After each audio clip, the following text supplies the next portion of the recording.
Gary, in your 2017 Future of Planning, Budgeting, Forecasting research, what really drives the performance? What really drives the forecasting process?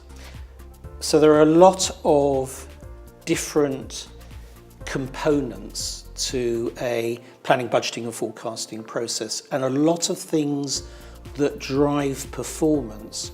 And what the research shows is that these factors drive performance, but in different ways.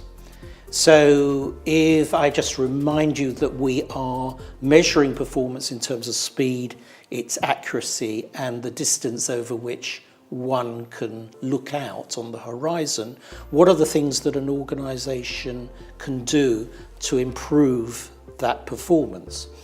So, for example, you could reforecast more frequently. And I've already indicated that reforecasting more frequently might give you a very, very slight, almost imperceptible edge in terms of forecast accuracy. Doesn't really do much for speed or distance over which you can see. You could move to rolling forecasts, and actually rolling forecasts have a huge influence on the distance over which you can look out on the time horizon. You could build a much bigger planning, budgeting, and forecasting model, a more granular model, a more detailed model, and that definitely improves accuracy a little bit. You could also add more users into the mix. You could actually connect more people to a centralized model from different functional areas. Quite interestingly, we always thought that that would improve the texture of the forecast, the accuracy, by having people at the coalface attached to the forecast giving their views, but it doesn't. Actually, what connecting more people does is improves trust and respect for the forecasting process.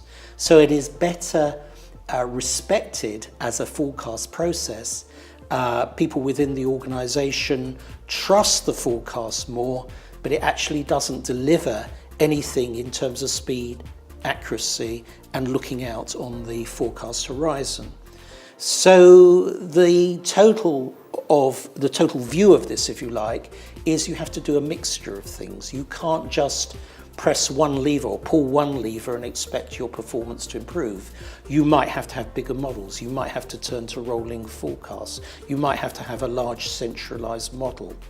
All of these things together generate a better performance in budgeting and planning and forecasting.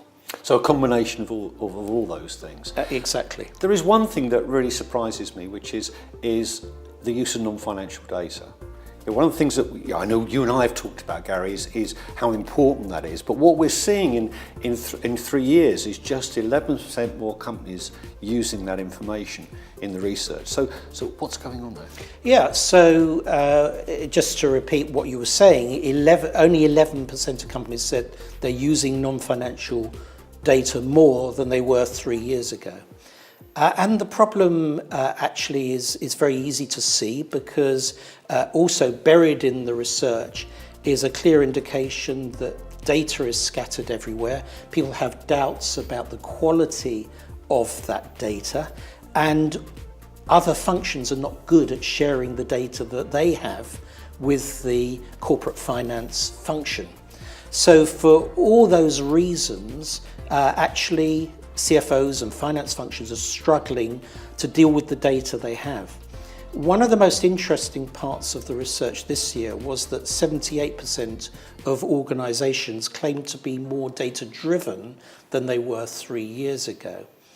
And I think that's true. They are more data-driven, but they're more data-driven about the data they know about, not the data they don't know about. Right. And in the main, non-financial data fits into that category of data we don't know a lot about, that is sitting in other functional areas, that is not being shared with the finance function.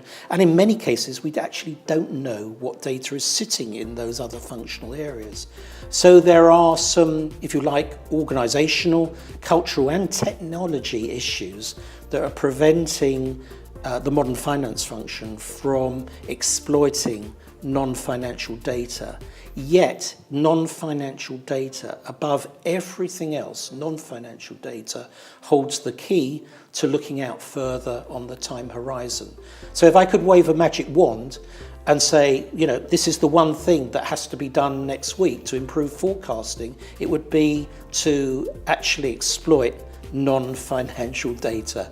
And very few organisations, as the data says, as the research says, very few organisations are fully exploiting non-financial data, and they're really missing out. Yeah, that's the forward-looking information. Absolutely. It gives you that insight into the future.